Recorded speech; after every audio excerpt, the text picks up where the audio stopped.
What's good, Wagering World? It's your boy, Five Star in Vegas, broadcasting live as always from beautiful Summerlin, Nevada. And here with my co-host, my guy, the only Sacramento Kings fan that I know.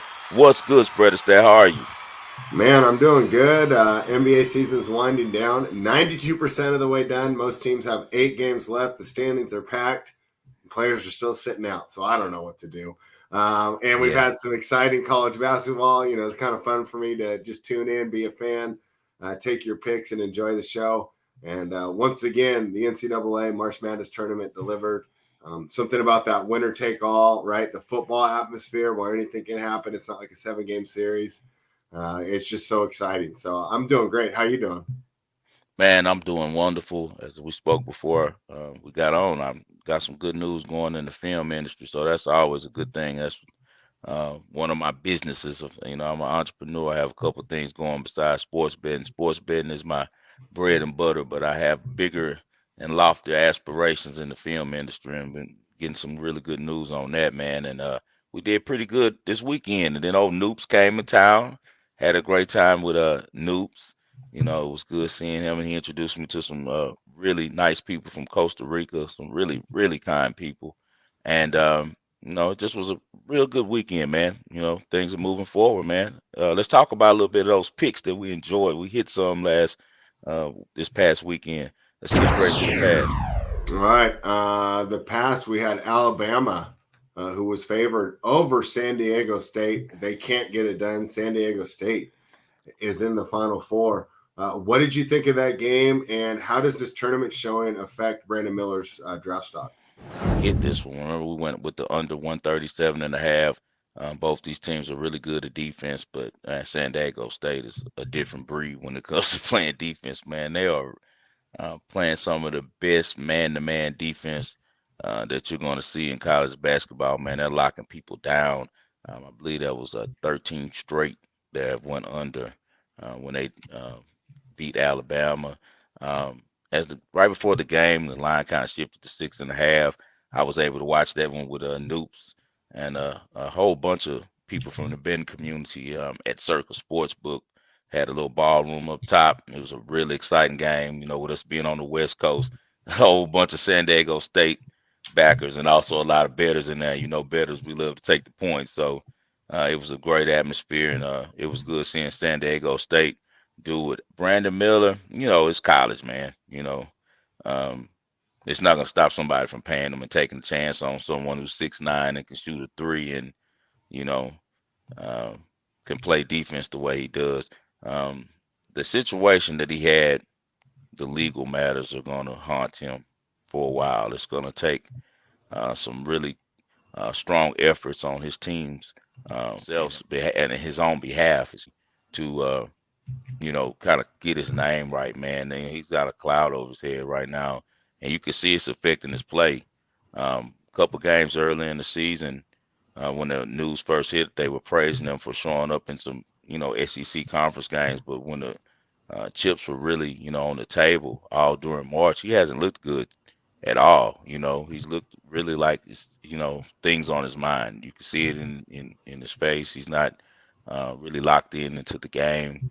And I feel bad for the kid, but we all have to, go through different things, and whatever he's going through, whether he's guilty or innocent, I hope that he's able to do the proper things that's necessary to move on with his NBA career, or not with his NBA career if he's guilty. All right. Let's move on. We got the under in that one. Miami got things done against your Cougs, another one of the surprise teams from the March Madness tournament there. Miami, we talked about how athletic they were. Houston was a pretty athletic team as well. What did you think of that game?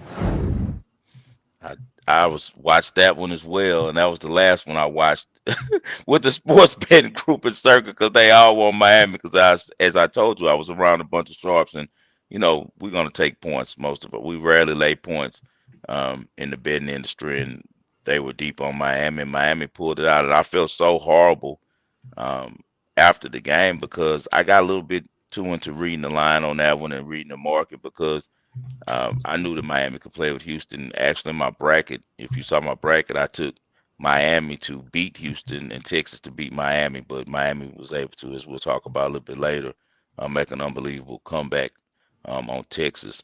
But yeah, man, Miami's a really good team. They got a lot of really good players. I couldn't think of his name last episode, but I know it now. Miller, that's my guy, number 11. He's a transfer, and that guy can put it in the hole, lefty. Wong is an amazing point guard, 3-year starter. Plays with a lot of heart. They got the transfer Nigel Pack, and then at the helm they have Larinaga. Man, Larinaga's one of the real OGs of the coaching fraternity, and he knows what he's doing. He used to be a former great player as well. So it's just Miami, they're rolling. It doesn't surprise me at all that they beat Houston. I just thought that the books were putting out a line to bag the public and make everyone take um, Miami, but instead they decided to wipe out the Houston money liners and the Houston to win the Final Four ticket holders. Miami is a really good team, man, and they're going to be very dangerous. UConn is a rugged squad, but I really look forward to that contest because the competitiveness of the Miami team. All right. Yeah, that was definitely a good game. And Miami's another one of those stories why we love the March Madness tournament so much. Back to my original point, right? In a best of 7, I think Houston probably would have got it, right? Yeah, yeah, They're the better team. And from what I've seen from them this year, they were a really good team.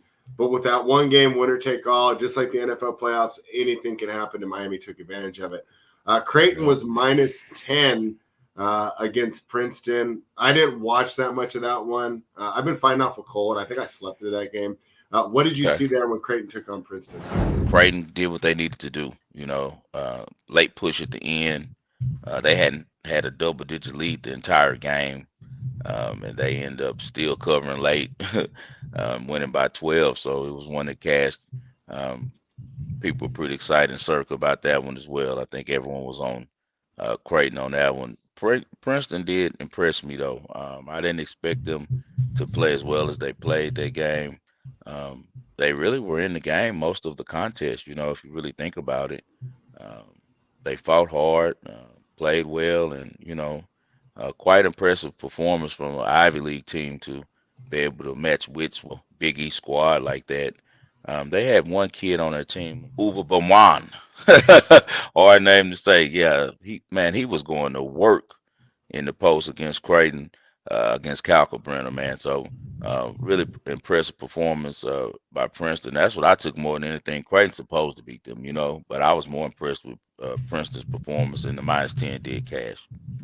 All right, yeah, Princeton. Creighton covers the spread there, moves on, and then we had FAU +2 versus Kansas State. That kid Noel, everyone seems to love him on NBA Twitter, right? When I see all my NBA fans that just jump in there, right, that they're watching NBA all year, and this kid's pretty good. He might be too small to make the league, but he's fun to watch right now. What'd you see when FAU took on K-State? Like we expected, the books put out a short line um, in the attempt to make the public think that they have a layup. And most of the public fell for it, but we didn't. That was one of our ball and parlay picks. Uh, my group, we were all on Florida Atlantic +2 at money line.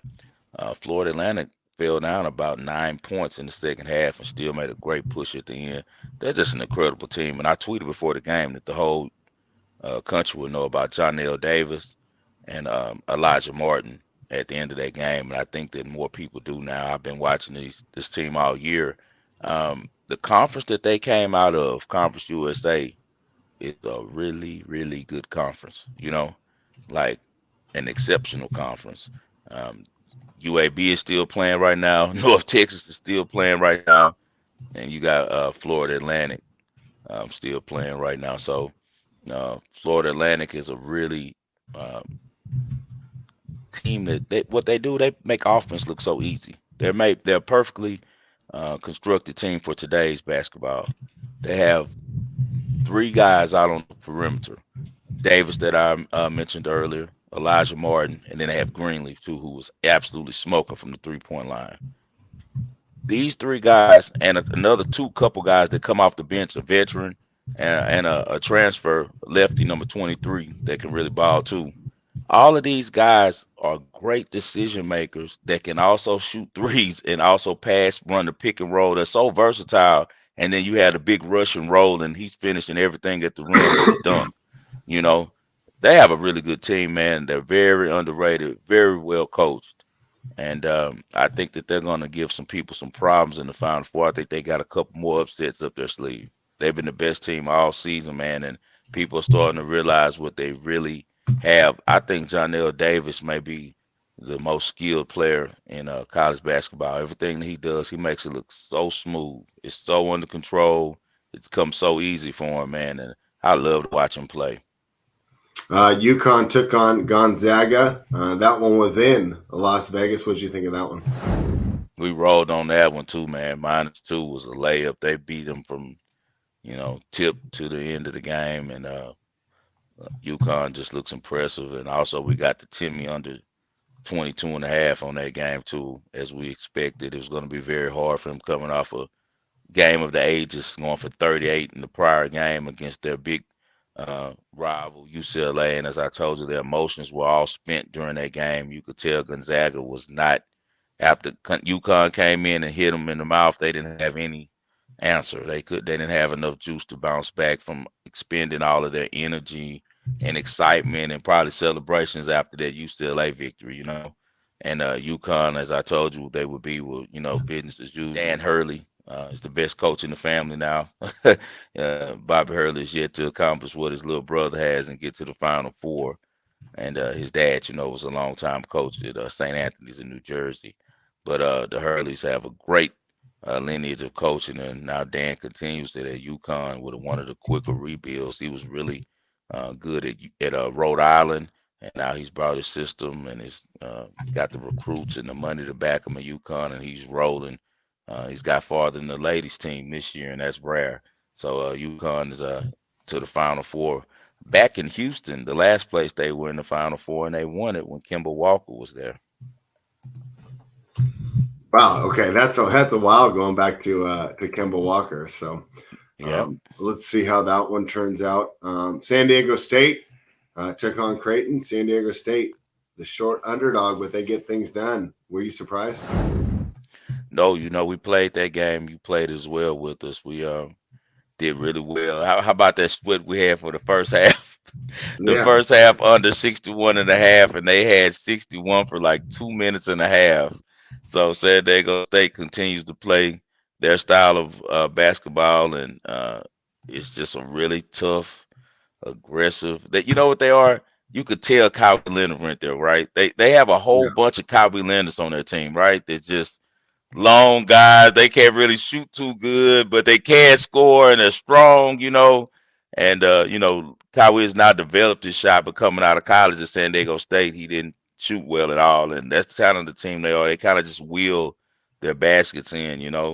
And they were able just to cut the heart out of Creighton. A lot of people were upset about that final call, but I thought it was the right call, even though I was on San Diego State's side of the game. I do think that it was the right call. What do you think about that? Did you see the foul call that ended the game where they ended up shooting free throws for San Diego State? No, I didn't see the end. I was kind of I was kind of out of it this season. I've been fighting off this cold. It's just terrible.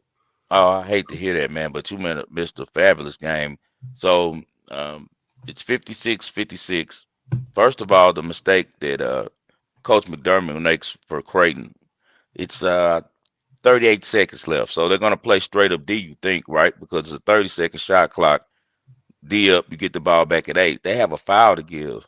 He gives a foul at like I'm saying about 25 seconds into the clock. Why?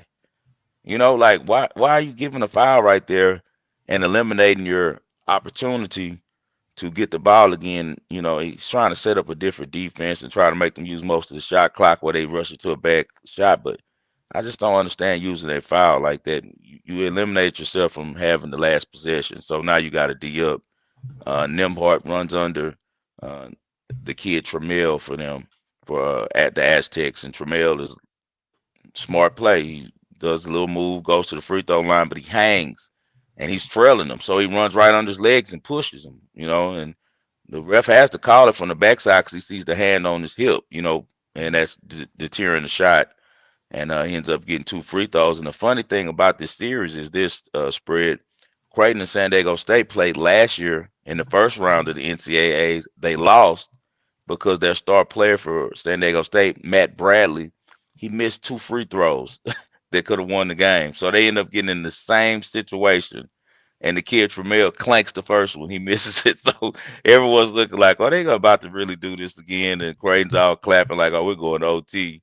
And the kid drains it after he cries and tells everyone a story about he shot the shot for his brother who just passed traumatically um, this past year out of the blue, unexpected. So, um, it's a story behind a lot of these games, man, and that's one of the real cool. And another thing that is that Matt Bradley spoke about actually on the telecast.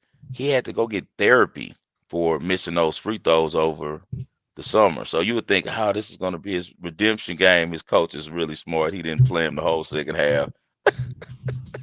There you go. Yeah, see, Yeah, I like didn't you're know not gonna why. smoke it this year. You're thinking about this too much. You done went to therapy and all this, man. We're gonna keep him sitting down. So he That's the played his worst least. part about me Uh, doing the NBA is right now it's so time consuming with yeah, all these players in and out of the lineup. I got to ask yeah, you who some of these guys are, right? Suiting up for the right, Hornets and the Trailblazers. right. So it's been killing me trying to keep track of both. And yeah, NBA is just not even on my docket this time. Game starts, I'll begin, but it's not even on my docket. I don't even care to watch. It's just I don't. They're just going through the motions right now. they've watered down the product too much. I mean, there's some good games. Like, for example, the Pelicans play the Warriors tonight. Both teams are 39 and 37. So that could very well determine, right? That should have a great atmosphere. But there's so many games that are just, I'm trying to figure out these 15-point spreads. It's Um, crazy. yeah. So, but what sucks is because obviously I do NBA content. I bet it every single day. I can't afford to take a day off. But I still do get to enjoy the games. You give me the picks. I still get to cash those tickets. So, Yes, hey, sir. all is not lost. We're talking about Texas, Yeah, who took Texas and on Miami. Miami, and that was our team. We thought Texas was going to get it done. We actually didn't bet the game individually because we had the future on Yeah. Texas, but that future will not be realized as Miami got another upset. It wasn't crazy, right? They were 4-point dogs, right? So it's not like no one believed in us, right? A 4-point dog, not crazy. But Miami once again, man, gets it done, and I keep saying it, but that's what makes the tournament so exciting. A team like Miami can just get hot and make a run like this that nobody expected. So, what did you see in that game when Miami made it to the Final Four? That was an unbelievable comeback. I wasn't even watching the game anymore. Texas was beating them soundly in the entire game. At the 10-minute mark, they were up 10, and I walked away, went, had to take care of some business with the kids. Come back in the room, it's tied up. I was like, "What happened?" I was like, "What in the world happened?" When I say that I've never seen such a smoke job in my life, I had to rewind and like, what happened? Had to use the old TiVo and find out what in the world happened. Texas just went cold at the end of the game, and Miami just started making shots and grew more confident, more confident, more confident. They had guys, they had dudes, and those dudes came through. Jordan Miller came through, Isaiah Wong, and they took it from Texas, man. And I know that this is going to create a reason for them maybe to not give Rodney Terry the job. As great of a job he's done as the interim coach, winning the Big 12 championship, winning the Big 12 tournament, and getting to the Elite Eight. And once again, it's just a Texas uh, tradition, man. They always blow it in college basketball before the Final Four. My homie TJ Ford's team is the only team to ever break the seal and get to the Final Four. Texas just loses in the Sweet 16, Elite Eight every year. You can mark it down. It doesn't matter who the players or who the coaches is. And Miami gets it done, man. They going to territory they've never been. Miami's never been to the Final Four. It's like Florida Atlantic hasn't, San Diego State hasn't. So UConn is the only veteran team in this Final Four. So this is going to be a real, real, real good one to watch. Anything can happen. I know UConn's the favorite, but it's not going to be as simple as people think. All right. And of course, we're going to give you a more in depth breakdown as we get closer to those games. Let's move to the present. The NIT semifinals are tonight. Both number one seeds got knocked out, right? Wisconsin knocked out the number one team in their bracket. I think they were OK State, right? And North Texas took out Oregon, if I No, the remember. other way, the other way around. Wisconsin took Oregon's, out Oregon. yep, yep, North and Texas North, took out OK State. yep, So yep. 2-3 seeds are now taking the court tonight with the chance to make the finals. How do you think this NIT is going to break down tonight? It'll be a really good game. Texas is one of those Conference USA teams, man. They got a lot of hoopers. They hold teams to the least amount of points per game out of any Division I school. And you know Wisconsin has a reputation for playing defense too. So the books expected to be a slugfest. The line opened at 114.5 on over and under. It's been bet up to 115, and I'm headed that way too. I'll break it down in the ball and parlay. But as far as on the side, oh man, it's going to be a tough one because Texas is one of those teams that are very athletic. They can get to the rim, but I think the Wisconsin and Greg Gard can come up with ways to give them some issues at the rim with their length, with the crowd.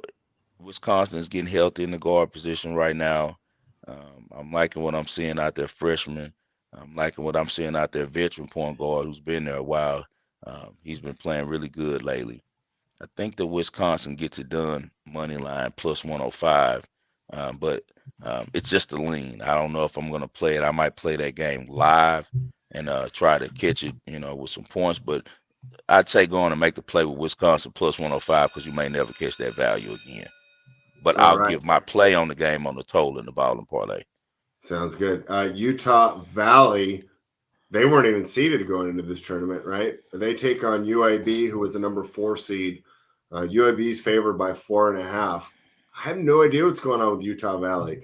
How did this team do it? And are they just one of those, some of the people don't care about the NIT and they're going all out, or do they really have a talented team? They can shoot really good. They're a team that can put up some points. They play at a real high pace. Um, They're 5-1 in their last 6 games against teams with winning percentage, 22-5 against the spread in their last 27 games. So it's not a fly by night program at all.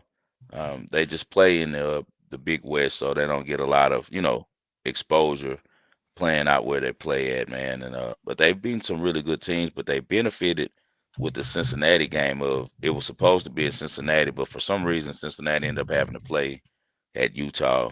They were able to hold on in that game. But they had 2 impressive wins at New Mexico and at Colorado. They definitely can put the ball in the basket. They shoot really high percentages from the 3-point line. One of the better offensive teams in the country. But UAB plays a really good defense, and they can put the ball in the hole themselves too. UAB's averaging 82 points a game. They're really high tempo. Um, have some really, really exciting players, man.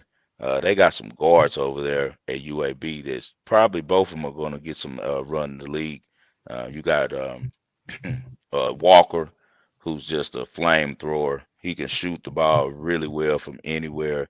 And then they have the transfer that came over there from LSU, man. And this kid is really just a do everything, highlight film. Um, his game really transfers to the league. So um, I think that UAB should be able to distance themselves as this game goes. 4 points with the foul and everything should work out for them. So I think I'll be rolling with UAB -4 on this game. UAB's from a really good conference. They're the only team that did compete with Florida Atlantic, and I gotta believe that them and Florida Atlantic are looking at each other's programs from afar, rooting for each other, but also trying to, compete against each other on who can stay in it the longest and who can really bring back to that mid-major conference the championship. And I think UAB should separate at the end. And I didn't know that they moved the NIT games to Las Vegas, so I might stop by one tonight. Actually, I might take my son to one tonight because it's at the Orleans, and they used to be in forever in Madison Square Garden, but for some reason they moved it to Vegas. Vegas is the city of sports now. We get all the sporting events in since I moved here. So I must have brought the sports with me, and I couldn't be happier. Yeah, I know Madison Square Garden's tough to deal with. I mean, they got like unions there. It's a Well, whole different it's been world. there for 50 years. I didn't know it even moved this year. I'm just wondering if, first of all, the NIT is not as popular as it used to be. They're probably Uh-huh. barely scraping by, and they probably said we can lower our expenses by 50% by Yeah, going out yeah. to one By of those going to locations. Orleans, and Orleans is begging them to pull up because Orleans isn't the biggest arena here. It's like the third, fourth biggest arena. You know, Yeah, it's behind like T-Mobile. If it was a really big basketball game, it would probably be at T-Mobile Center or either at MGM. So I have to believe that, like you're saying, they're trying to cut costs. yeah. My guess is they chose survival over tradition there. But you have a future for us. What do you have here?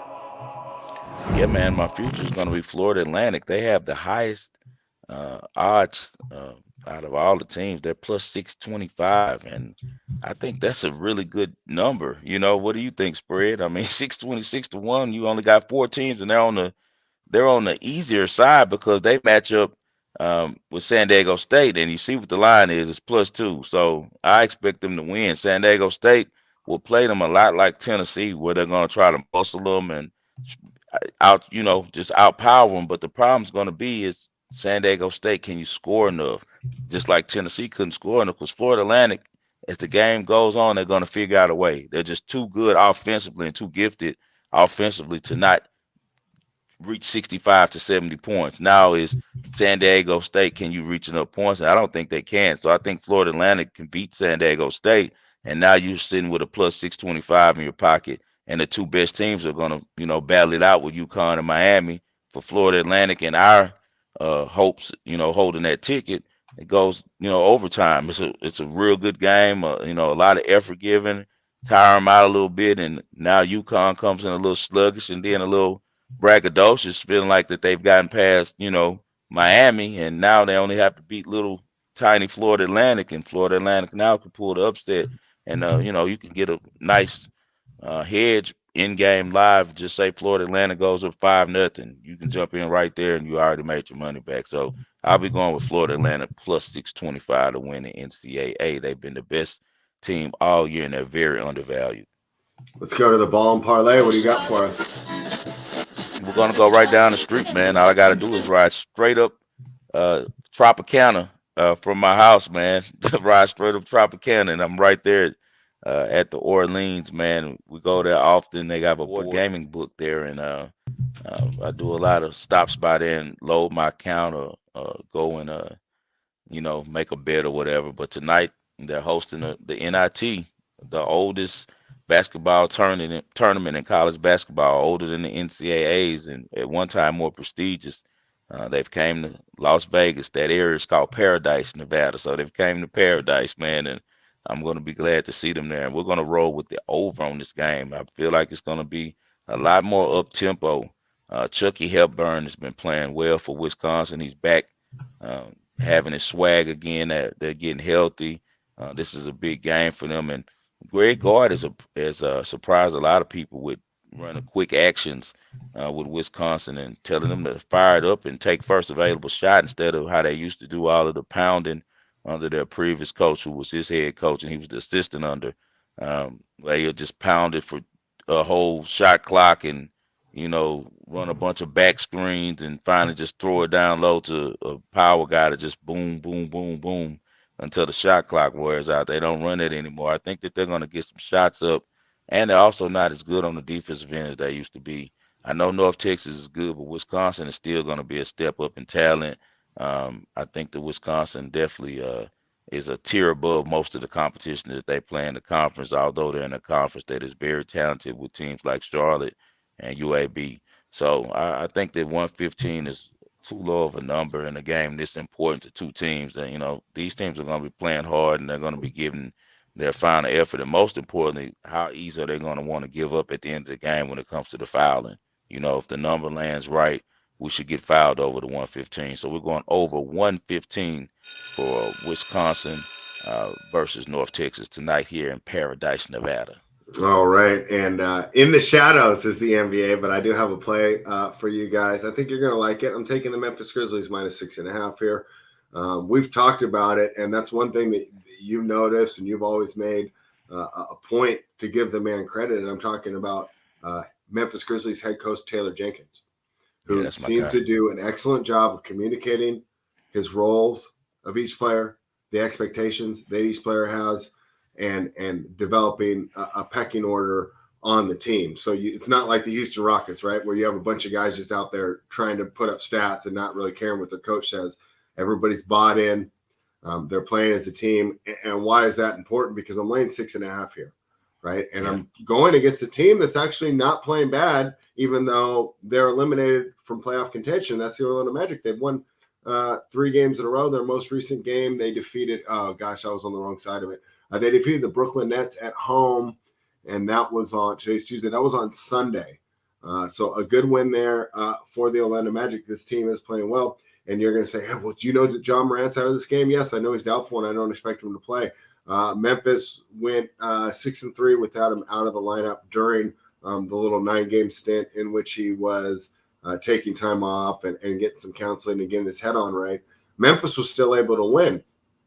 We've talked about it before. They have one of the best backup point guards in the league, Tyus Jones, a player who might end up starting for another team depending on how his contract negotiations work out. So they can absorb that loss fairly well. And a player that's really stepped up, right, is a guy that kind of gets lost, because he was in the draft with DeAndre Ayton, Luka Doncic, Trae Young, right? But Jaren Jackson Jr. went number 4 in that draft.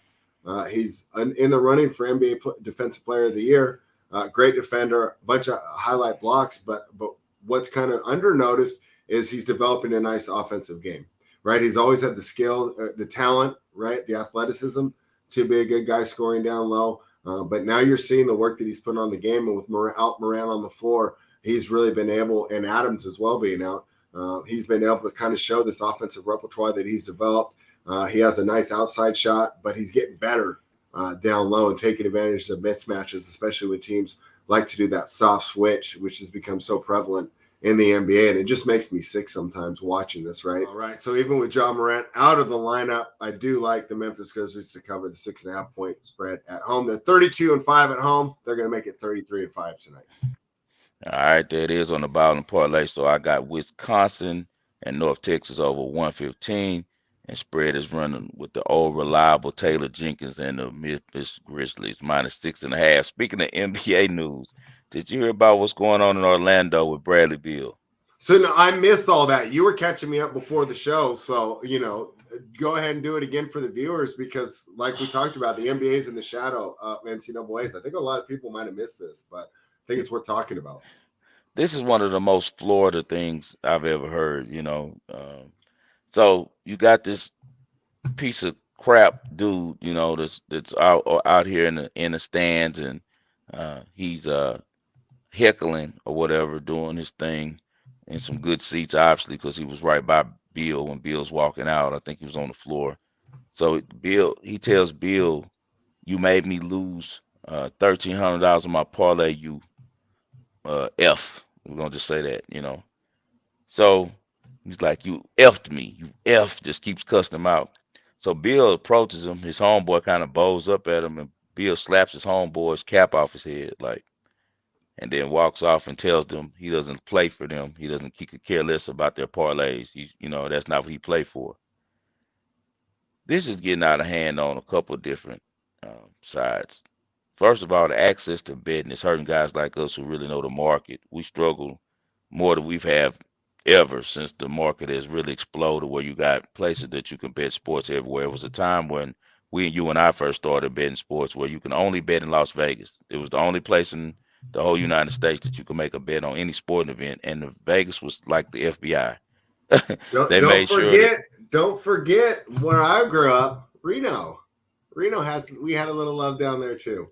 yeah, Reno had some love too, Yeah. but Reno was under In Vegas though. fact, in the 70s, before we started, Reno was actually right up there with Vegas as far as the amount of action they were taking On sports betting. on sports Yes. betting. Yeah. But it was only, put it like this. Now let me say Las Vegas, Nevada. Nevada Okay. was the There state we that go. I just, controlled. I just didn't want my Yeah. Northern California guys to get left out. Right. Okay, my bad, Reno. All right, so we're gonna say this. They were in control, and they were the sanctioning government of everything, governing body over everything that had to do with these games. And these games are getting more and more out of hand. You got fans now that are feeling so entitled because, and now they're looking at these athletes as if they're a freaking racehorse. You know what I mean? Because it's betting wasn't created for everybody, and now it's kind of like the social media stuff. Everyone shouldn't have a platform. Everyone shouldn't bet. If you are losing $1,300 and talking to a human like this behind a $1,300 bet, you should not be betting. But it's the access to betting that allows clowns like this to get access, and now they're chirping at these guys who are doing their job because you're being a degenerate. So it's just this access of betting, man, is it's become less favorable for me as far as in results.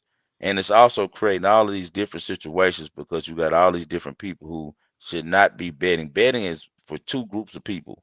It was for the gentleman who had a whole bunch of money and could go to his bookie, and these guys play poker and things like this together, and so the money was understood as paid, or for the guys who in the streets, the around the way guys, the mob guys, the gangster types who, they bet sports because they bet everything, and they know that the consequences of not paying someone was usually death.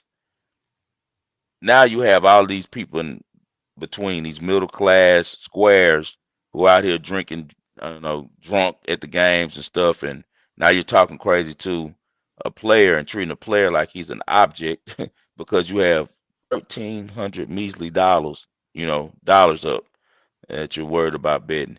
I just think that the access to betting is too much, and I really hope uh, that some things can be done to rein this in because as I know, the variants have changed so much because so many people are betting. You don't know who's working, who's playing for a reason, who's not playing for a reason, which assistant coach is doing because everyone has access. What do you think about the access to bet and what it's done to our market, man? Yeah, we talked about it beforehand. I want to reiterate a couple points I made when we were talking off the air. First off, on DraftKings, you can use a credit card. In Vegas, Mm. Reno, you were never able to do that before. You had to walk up with the cash in hand. So I think people are betting money that they can't afford to lose. That's an issue. You and Yes. I bet tennis. We've seen this in the tennis world so far. People don't comprehend that the better player doesn't always win, right? I mean, you've seen some of the DMs these players get when they lose as a favorite. And oh, you're fixing the match. You're fixing the match. No, these I'm not guys a are really robot. close in skill level. Yeah, these guys are Yeah. really close in skill level.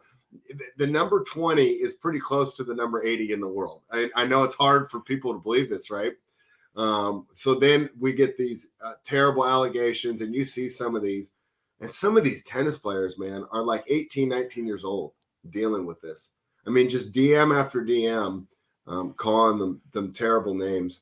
And it's just one of the unintended consequences, and we've, you think, oh, well, betting should be legal, right? Keep the government out of everything. And it makes sense. And now you see why a lot of times that they were trying to protect this because, like you said, the unintended consequences have become terrible. And these people are so emboldened. First of all, basketball is a team game. I've always talked about player props and fantasy, and I know it's not going away, but it has had a negative effect on the game, right? Yeah. How many times have you watched an NFL game with a group of guys? I can't believe they gave it to the fullback instead of the running back that got 90 yards on the drive. Well, that's part of being on a team, Yep. right? That's part of being on a team. Being on a team doesn't mean we just give the ball to one guy over and over again so you can win your fantasy league. That's part of being on a team. When guys don't take shots, right? Like Jokic doesn't go over his point prop total. Well, they were double teaming him on every play, and his teammates were wide open. He's making the right basketball play. You're saying, oh, well, he only threw up 9 shots, and so I didn't get my over on his prop. Well, did you watch the game? Because he was making smart basketball plays every single time because he drew a double Right. team every time he touched the ball. It takes away from the reason that sports became so popular in this country, and it was because it gave us a way to teach young men how to be adult men, how to work as a team, Yep. how to sacrifice, right? How to play your role, right? I mean, football teaches you that, right? In the world of business, right? When I go to UPS, it's not a democracy. We have one guy that we listen to, and he makes the decisions just like the head coach. And whether or not we like it or not, we run the play, right? Right. Just like in football, you might disagree with the call to run the ball on 3rd and 3, but you get in there and you block your best and you do whatever to make sure that play is successful. So I'm with you. I'm really disappointed, and I want to see how it goes, because gambling is one of the safest industries to start, right? Like DraftKings, they can't lose money. Like Right. they can't. The Vega's too high, and they get rid of winning players. How are they going to lose money, right? Whereas we're looking at AI and how it's going to take away jobs, right? I'm just looking like some of these articles I write can be written by AI. Like, I don't know how much longer I'm going to be writing articles for, right? I mean, you could really go into ChatGPT right now and say, hey, write an article on why Jaren Jackson Jr. will go over his point total tonight. How long are they going to need me for, right? Right. So, Right. I mean, this stuff is just getting crazy. So I'm really disappointed. I think it gives us as gamblers a bad name, because I'll tell you, I mean, people have seen me on live shows before. Very rarely do I get mad when I lose a bet, and we're watching it live in real time. I understand it's part of the risk, and I'm playing an edge of 55 to 58%, right, over a 50% bet or 52%, however you want to do the math, right? These things happen. I'm not going to win every single bet, and there's so many people that are not emotionally prepared and don't understand how this thing works, and it's giving us all a bad name. But that's because it's two groups of men. We're going to just speak about men, because I've never been a woman in my life. So Yeah. all I can do is speak about men and my experiences as a man. Two groups of men that still go by the rules, the old way, accountability, the gentlemen and the gangsters. And that's are the two groups that are also mostly the sports bettors. They either come from a high class, high society life where they're held to these standards, or they come from where your life is, at risk if you don't go by these standards and with these respects.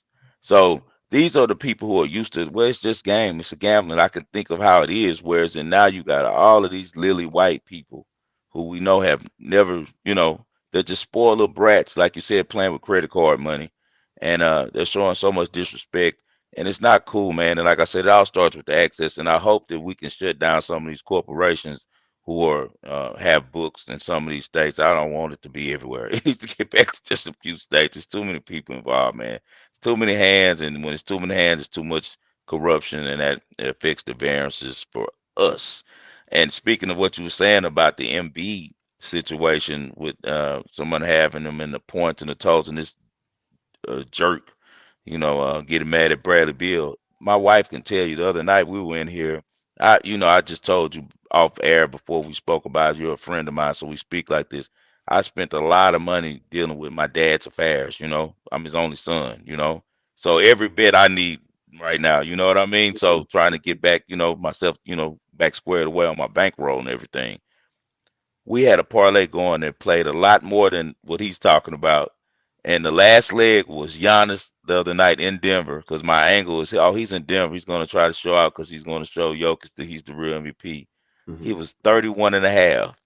How many points did he have through three quarters? 31. How many points did he get in the fourth quarter when he was pulled and didn't play the whole final 10 minutes because they were getting blown out? Yeah. Zero.